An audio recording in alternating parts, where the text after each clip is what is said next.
بسم اللہ الرحمن الرحیم۔ نماز چاشت کا وقت آفتاب بلند ہونے سے زوال تک ہے۔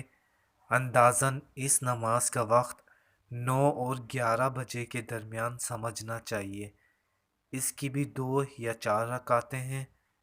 حضور اکرم صلی اللہ علیہ وآلہ وسلم نے فرمایا، جو شخص چاشت کی 2 رکعتوں کو ہمیشہ پڑھتا رہے گا اس کے گناہ بخش دیے جائیں گے، اگرچہ وہ سمندر کے جھاگ کے برابر ہی کیوں نہ ہو۔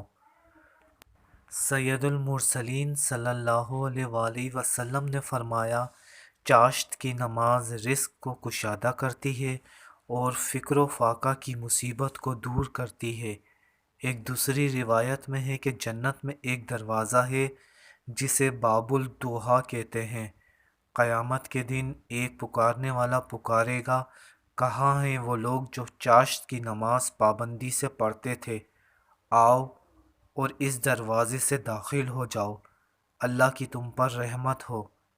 ایک اور روایت میں کہ حضور اکرم صلی اللہ علیہ وآلہ وسلم فرماتے ہیں، جس نے چاشت کی 2 رکعتیں پڑھیں وہ غافلین میں نہ لکھا جائے گا، جس نے 4 رکعتیں پڑھیں وہ عابدین میں شمار ہوگا، جس نے 6 رکعتیں پڑھیں وہ عساکر یعنی خدائی فوج میں لکھا جائے گا، جس نے 8 رکعتیں پڑھیں وہ قانتین میں لکھا جائے گا، جس نے 10 پڑھیں وہ صالحین و محسنین میں شمار ہوگا، اور جس نے 12 رکعتیں پڑھیں اسے قیامت کے دن عزت کا تاج پہنایا جائے گا، بشرط یہ ہے کہ اس کی عبادت میں اخلاص ہو اور ریا سے اس کا دامن پاک ہو۔